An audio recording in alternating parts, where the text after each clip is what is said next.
Alhamdulillahi Rabbil Alamin. On aime toutes et tous la mer. La mer pousse souvent l'individu à méditer quant à la grandeur de la création divine de notre Seigneur Tabaraka wa Ta'ala.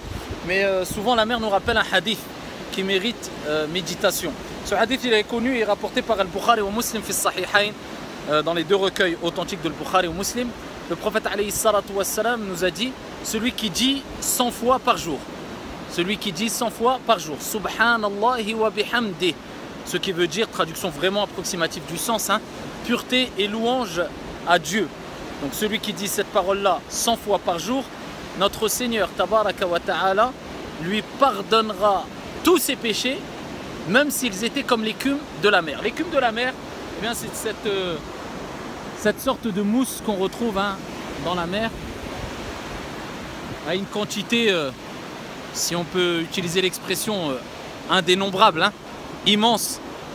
Eh bien, le prophète nous rappelle que même si on avait des péchés autant que l'écume de la mer, eh bien Dieu nous pardonnerait. Et ce n'est pas le seul hadith.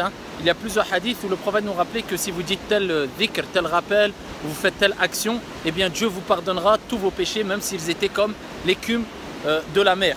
Subhanallah, c'est le fait de proclamer et de reconnaître que Dieu est exempt de toute déficience et de toute chose qui ne correspond pas à sa grandeur et à sa majesté. Donc c'est pour ça que je vous ai dit précédemment, c'est une traduction vraiment approximative du sens, le fait de dire pureté et louange à Dieu. Donc celui qui dit Subhanallahi wa bihamdih 100 fois par jour, eh bien Dieu lui pardonnera tous ses péchés. Cela nous rappelle que la personne ne doit jamais désespérer de la miséricorde d'Allah subhanahu wa ta'ala à partir du moment où elle sait qu'elle a un Seigneur miséricordieux qui aime pardonner et qui pardonne les péchés, à partir du moment où on reconnaît son erreur et on demande pardon à notre Seigneur. Cela ne veut pas dire bien sûr qu'on peut se permettre de faire tout et n'importe quoi, mais le principal c'est de se dire dans sa vie, est-ce que j'évolue?